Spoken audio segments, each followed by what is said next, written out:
आज की बड़ी खबरें। नमस्कार दोस्तों, आज की बड़ी खबरों के इस खास कार्यक्रम में आप सभी का स्वागत है। सबसे पहले नजर डालते हैं आज की सुर्खियों पर। बिल्किस बानो केस में दोषी घरों से हुए फरार। बिल्किस बानो के 11 में से 9 दोषी फरार। दोषियों के घर पर मीडिया कर्मियों को मिले ताले। यूपी में बीजेपी पार्टी को लग सकता है बड़ा झटका। वरुण मेनका के इंडिया गठबंधन में जाने की अटकलें हुई तेज। पीलीभीत और सुल्तानपुर से मां बेटे चुनाव लड़ सकते हैं। मनीष सिसोदिया और संजय सिंह को कोर्ट से फिर लगा झटका। दोनों नेताओं को कोर्ट से नहीं मिली राहत। कोर्ट ने 20 जनवरी तक बढ़ाई न्यायिक हिरासत। सबसे पहले सबसे बड़ी खबर, बिल्किस बानो के 11 दोषी, 11 दरिंदे, 11 गुनहगार और 11 में से 9 फरार। यह कोई संयोग की बात आपको लगती है, प्रयोग की बात लगती है? एक तरफ सुप्रीम कोर्ट कहता है कि 11 के 11 को वापस से जेल में डालो और 11 में से 9 फरार हो गए हैं।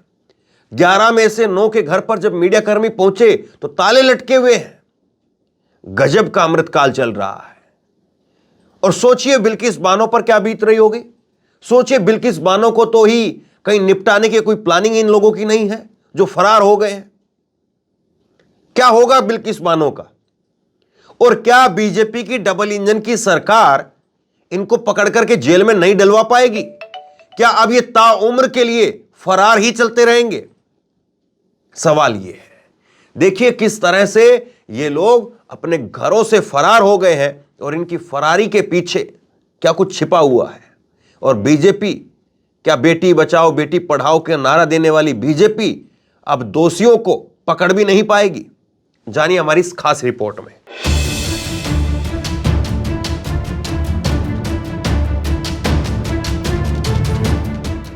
बिल्किस बानो केस में एक बड़ी खबर सामने आई है। 8 जनवरी को इस केस में कोर्ट ने 2 हफ्ते के अंदर आरोपियों को सरेंडर करने के लिए कहा था। इन्हीं आरोपियों से जुड़ी एक बड़ी खबर सामने आई है। इससे जुड़ा सवाल उठ रहा है कि क्या बिल्किस बानो के आरोपी घर से भाग गए हैं? बिल्किस बानो के आरोपियों से जुड़ी एक खबर इंडियन एक्सप्रेस में छपी है। बिल्किस बानो मामले में दाहोद एसपी का कहना है कि दोषियों के आत्मसमर्पण के बारे में अभी तक कोई जानकारी नहीं है। बिल्किस के आरोपी कहां फरार हैं, इसके बारे में कुछ अंदाजा नहीं है। दाहोद के पुलिस अधीक्षक बलराम मीणा का कहना है कि दोषियों से संपर्क नहीं हो रहा है और उनमें से कुछ अपने रिश्तेदारों से मिलने जा रहे हैं। हमें कोई जानकारी नहीं है और हमें कोई आदेश की प्रति भी नहीं मिली है। लेकिन पूरे रणधीरपुर पुलिस थाना क्षेत्र में पुलिस तैनात है। कोर्ट के आदेश के बाद आरोपियों का लापता होना संदेह पैदा करता है कि क्या ये आरोपी सरेंडर करने के मन में नहीं है या पुलिस प्रशासन को चकमा देने की तैयारी कर रहे हैं। लेकिन इन सब से बिल्किस की जान के लिए बड़ा खतरा हो सकता है, क्योंकि जब ये आरोपी पैरोल पर बाहर आते थे तब भी बिल्किस का कहना था कि डर के कारण उसे अपने ठिकाने बदलने पड़ते थे। खबर के अनुसार बिल्किस बानो गैंगरेप केस के अधिकतर दोषियों का फिलहाल कोई अता पता नहीं है। 11 में से कम 9 दोषी मौजूदा समय में अपने अपने घरों पर नहीं है और उनके बारे में घर वालों तक को कोई जानकारी नहीं है। दरअसल सोमवार यानी 8 जनवरी को इस केस पर सुप्रीम कोर्ट के फैसले के कुछ घंटे बाद जब कुछ मीडिया वाले गुजरात के दाहोद में दोषियों के गांव पहुंचे तो वहां उनके घरों के दरवाजों पर ताले लटके मिले। ग्रामीणों की ओर से अखबार को यह भी बताया गया कि वो आपको अब नहीं मिलेंगे। सभी के घर फिलहाल लॉक हैं और वो अपने अपने घरों से भाग चुके हैं। आपको बता दें कि गुजरात में साल 2002 में दंगे हुए थे। उस दौरान बिल्किस बानो गैंगरेप का शिकार हुई थी। सामूहिक बलात्कार के इस मामले में 11 दोषियों की सजा माफ करने का फैसला गुजरात कोर्ट ने दिया था, जिसे सुप्रीम कोर्ट ने रद्द कर दिया। बिल्किस के आरोपियों को पहले ही गलत तरीके से बाहर रखा गया था। उनके बाहर आने पर मिठाइयां बांटी गई, फूल मालाएं पहनाई गई, यहाँ तक कि बीजेपी नेता ने इन दोषियों को संस्कारी ब्राह्मण तक कह डाला था। लेकिन कुछ समय बाद गुजरात हाई कोर्ट के फैसले को रद्द करके सुप्रीम कोर्ट ने यह दिखा दिया था कि न्याय के मंदिर में देर है पर अंधेर नहीं। लेकिन बिल्किस के आरोपियों का गायब होना एक बड़ा सवाल पैदा करता है कि क्या ये आरोपी खुद से गायब हुए हैं या इन्हें गायब करवाने के पीछे किसी का हाथ है। इन तमाम चीजों का खुलासा तो आने वाले वक्त में ही होगा। इन 2 हफ्तों के अंदर ये आरोपी सरेंडर करते हैं नहीं करते हैं, ये तो आगे आने वाला वक्त बताएगा। Bureau report, online news India. Uttar Pradesh में बीजेपी को एक बड़ा झटका लग सकता है। वरुण गांधी और मेनका गांधी वो इंडिया गठबंधन में शामिल हो सकते हैं और दोनों नेता 2024 के चुनाव भी लड़ सकते हैं। वरुण और मेनका का बीजेपी से आउट होना, इंडिया गठबंधन में एंट्री होना 2024 की राजनीति उत्तर प्रदेश में कितना बदलेगी, जानिए हमारी इस खास रिपोर्ट में।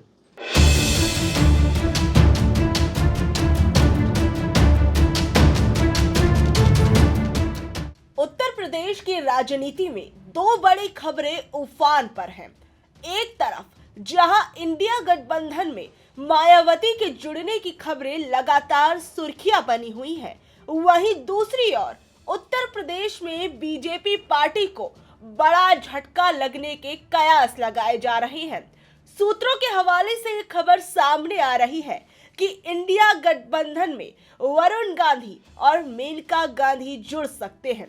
दरअसल पीलीभीत से बीजेपी सांसद वरुण गांधी अक्सर अपने बगावती तेवरों को लेकर सुर्खियों में रहते हैं।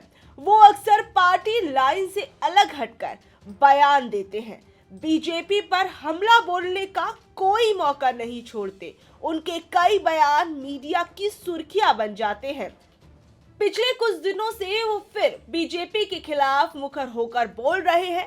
कभी पार्टी के स्टार प्रचारक रहे वरुण गांधी अब बड़े नेताओं के साथ मंच पर भी ज्यादा नजर नहीं आते। अब मां बेटी की जोड़ी के इंडिया गठबंधन में शामिल होने की अटकलें भी तेज हो गई हैं। कुछ समय पहले ही देखा गया था कि केदारनाथ में राहुल गांधी और वरुण गांधी की एक छोटी सी मुलाकात हुई थी। वैसे तो आमतौर पर दोनों भाइयों की मुलाकात कम देखी जाती है, लेकिन देश के बड़े राजनीतिक परिवार से ताल्लुक रखने वाले दोनों चचेरे भाइयों की मुलाकात ने वरुण गांधी के राजनीतिक भविष्य को लेकर कुछ हलकों में अटकलें शुरू कर दी थी। संजय गांधी और मेनका गांधी के बेटे वरुण गांधी को हाल के महीनों में बीजेपी की प्रमुख बैठकों में नहीं देखा गया और कई महत्वपूर्ण मुद्दों पर उनकी राय पार्टी से अलग रही। वो उत्तर प्रदेश के पीलीभीत से लोकसभा सदस्य हैं। यही नहीं, यूपी में भारत जोड़ो यात्रा के दौरान भी वरुण गांधी के राहुल गांधी के साथ जुड़ने के कयास लगे थे। उस समय कांग्रेस की तरफ से कई बीजेपी नेताओं को न्योता भेजा गया था। माना जा रहा था कि वरुण गांधी इस यात्रा में शामिल हो सकते हैं। हालांकि ऐसा नहीं हुआ, लेकिन इस वक्त वरुण गांधी और मेनका गांधी के इंडिया गठबंधन में शामिल होने की बात सामने आ रही है। माना जा रहा है कि वो कांग्रेस खेमे से चुनाव लड़ सकते हैं और ये भी माना जा रहा है कि पीलीभीत और सुल्तानपुर से ही दोनों चुनाव लड़ेंगे। दरअसल मेनका गांधी साल 2004 में बीजेपी से जुड़ी थी, जिसके बाद बेटे वरुण गांधी ने भी बीजेपी का दामन थामा था। हालांकि वरुण गांधी ने साल 2009 में लोकसभा का पहला चुनाव लड़ा, लेकिन खास बात यह है कि वरुण गांधी का चुनावी मैदान हमेशा से मेनका गांधी की कार्यस्थली रही है। जब 2009 में वरुण गांधी पीलीभीत से चुनाव लड़े तो उससे पहले वहां मेनका गांधी सांसद हुआ करती थी, लेकिन तब 2009 में उन्हें सुल्तानपुर से उम्मीदवार बनाया गया। लेकिन फिर 2014 के लोकसभा चुनावों में मेनका गांधी की कार्यस्थली वरुण गांधी को मिले। इस बार उन्हें सुल्तानपुर से चुनाव लड़ाया गया। तब मेनका गांधी को पीलीभीत से बीजेपी ने उम्मीदवार बनाया। इस चुनाव में भी दोनों ने जीत दर्ज की है, जबकि 2019 के लोकसभा चुनावों में भी पुरानी कहानी एक बार फिर दोहराई गई। तब वरुण गांधी को फिर से पीलीभीत से उम्मीदवार बनाया गया और मेनका गांधी को सुल्तानपुर से उम्मीदवार बनाया गया। इंडिया गठबंधन में मां बेटी की जोड़ी शामिल होगी या नहीं होगी, ये तो आने वाला वक्त बताएगा। लेकिन वहीं लोकसभा चुनावों की तैयारियों के बीच इंडिया गठबंधन में अब सीटों को लेकर मंथन शुरू हो गया है। इस बीच बसपा को लेकर कई तरह के कयास लगाए जा रहे हैं। माना जा रहा है कि मायावती 15 जनवरी को अपने जन्मदिन पर कोई बड़ा ऐलान भी कर सकती है। अब देखा जाएगा कि यूपी की राजनीति में ये बड़े बदलाव लोकसभा चुनावों में बीजेपी के लिए कितनी मुश्किलें बढ़ाते हैं, चुनावों के नतीजों पर कितना फर्क डालते हैं। ऐसा लगता है कि आम आदमी पार्टी के नेताओं की और ज्यादातर विपक्ष के नेताओं का चुनाव, लोकसभा चुनाव, वो अब जेल में ही बीतेगा। मनीष सिसोदिया और संजय सिंह, इनकी न्यायिक हिरासत को फिर से बढ़ा दिया गया है। ये पहली बार नहीं हुआ है, लगातार बढ़ाया जा रहा है। और अब जब 2024 का चुनाव सामने है और ऐसे में एक एक नेता के ऊपर जब जिम्मेदारी होगी कि एक एक नेता को इतनी इतनी रैलियां करनी है, इतनी इतनी लोकसभाओं को देखना है, चुनाव लड़ना है, और ऐसे में आप अगर उनको जेल में ही डाल दोगे तो फिर कैसे काम चलेगा, कैसे जो है चुनाव चलेगा? सवाल ये। देखिए किस तरह से आम आदमी पार्टी के नेताओं को अब न्यायिक हिरासत के जरिए और लंबे समय के लिए जेल में रखने का प्लान है।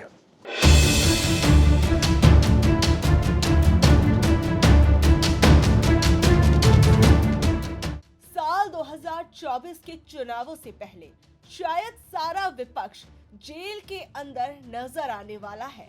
विपक्षी नेताओं पर ईडी की ताबड़तोड़ कार्रवाई कहीं न कहीं ये संदेश दे रही है।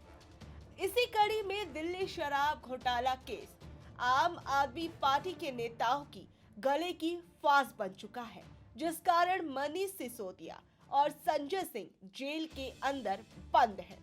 जेल में बंद मनीष सिसोदिया और संजय सिंह पहली बार एक साथ कोर्ट में पेश किए गए। दिल्ली शराब घोटाला मामले में सांसद संजय सिंह और दिल्ली के पूर्व डिप्टी सीएम मनीष सिसोदिया की आज न्यायिक हिरासत की अवधि खत्म हो रही थी। इस कारण इन दोनों नेताओं को पुलिस ने आज रोज एवेन्यू कोर्ट में पेश किया था, लेकिन इस कोर्ट से दोनों नेताओं को एक बड़ा झटका मिला है। मनीष सिसोदिया और संजय सिंह की रोज एवेन्यू कोर्ट ने न्यायिक हिरासत 20 जनवरी तक बढ़ा दी है, यानी इन दोनों नेताओं को जेल के अंदर अपना और वक्त बिताना पड़ेगा। जिस तरीके से इन दोनों नेताओं को तारीख पे तारीख मिल रही है, उस हिसाब से अनुमान लगाना गलत नहीं होगा कि आने वाले लोकसभा चुनावों में आम आदमी पार्टी की मुश्किलें बढ़ सकती हैं, क्योंकि ये दोनों ही नेता आम आदमी पार्टी के एक बड़े चेहरे हैं। इन चुनावों में पार्टी के बड़े चेहरों की गैर मौजूदगी पार्टी की परफॉर्मेंस पर एक बड़ा असर डाल सकती है।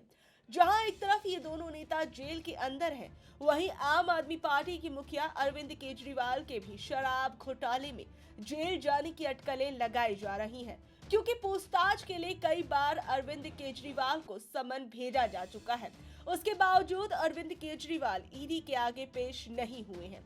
आप पार्टी लगातार ये आरोप लगा रही है कि लोकसभा चुनावों से पहले जानबूझकर अरविंद केजरीवाल को जेल भेजने की तैयारी की जा रही है। वहीं बीते दिनों दिल्ली शराब घोटाला केस में जेल में बंद संजय सिंह को बड़ी राहत दी गई थी। संजय सिंह को राज्यसभा चुनाव लड़ने के लिए रोज एवेन्यू कोर्ट में फॉर्म पर सिग्नेचर करने की अनुमति दे दी गई थी। 19 जनवरी को होने वाले राज्यसभा चुनावों के लिए अदालत ने उन्हें नामांकन पत्र भरने की अनुमति दी थी। आम आदमी पार्टी ने फिर से उन्हें अपना उम्मीदवार बनाया है। आपको बता दें कि शराब नीति घोटाला मामले में मनीष सिसोदिया फिलहाल जेल में है। उन्हें पिछले साल फरवरी में सीबीआई ने गिरफ्तार किया था और बाद में उन्होंने दिल्ली की आम आदमी पार्टी सरकार में उप मुख्यमंत्री पद से इस्तीफा दे दिया था। कथित शराब घोटाला 2021 और 22 में आबकारी नीति से संबंधित है। उपराज्यपाल वीके सक्सेना ने इसे लागू किए जाने के संबंध में सीबीआई जांच की सिफारिश की थी, जिसके तुरंत बाद 2022 में आप सरकार ने इसे रद्द कर दिया था।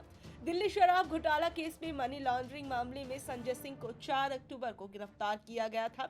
ईडी ने आरोप लगाया कि संजय सिंह ने अब रद्द हो चुकी दिल्ली आबकारी नीति 2021 और 22 को बनाने और लागू करने में महत्वपूर्ण भूमिका निभाई, जिससे कुछ शराब निर्माताओं, थोक विक्रेताओं और खुदरा विक्रेताओं को रिश्वत के बदले लाभ हुआ। हालांकि संजय सिंह ने इन आरोपों का खंडन किया है, जबकि आप पार्टी ने आरोप लगाया कि उसके नेताओं को राजनीतिक प्रतिशोध के कारण निशाना बनाया जा रहा है। अब ये महत्वपूर्ण सवाल है कि क्या संजय सिंह और मनीष सिसोदिया इन लोकसभा चुनावों के पहले जेल के बाहर आ पाएंगे और चुनावी प्रचार में जुट पाएंगे, या फिर इन चुनावों तक उन्हें जेल के अंदर ही रहना पड़ेगा। ये थी आज की बड़ी खबरें। आपको ये कार्यक्रम कैसा लगता है नीचे कमेंट बॉक्स में अपनी राय लिख करके जरूर बताइए। इस वीडियो को खूब शेयर कीजिए, लोगों तक पहुंचाइए और इसी तरह की तमाम खबरों के लिए ऑनलाइन न्यूज इंडिया को सब्सक्राइब कीजिए। साथ में जो बेल आइकन है घंटी उसको जरूर दबाइए ताकि जैसे कोई खबर अपलोड करें उसकी नोटिफिकेशन सीधे सबसे पहले आपको मिल सके। अगर ये वीडियो फेसबुक पर देख रहे हैं तो फेसबुक पर हमारे पेज को लाइक कीजिए, फॉलो कीजिए और इस खबर को शेयर कीजिए। आपका बहुत बहुत धन्यवाद।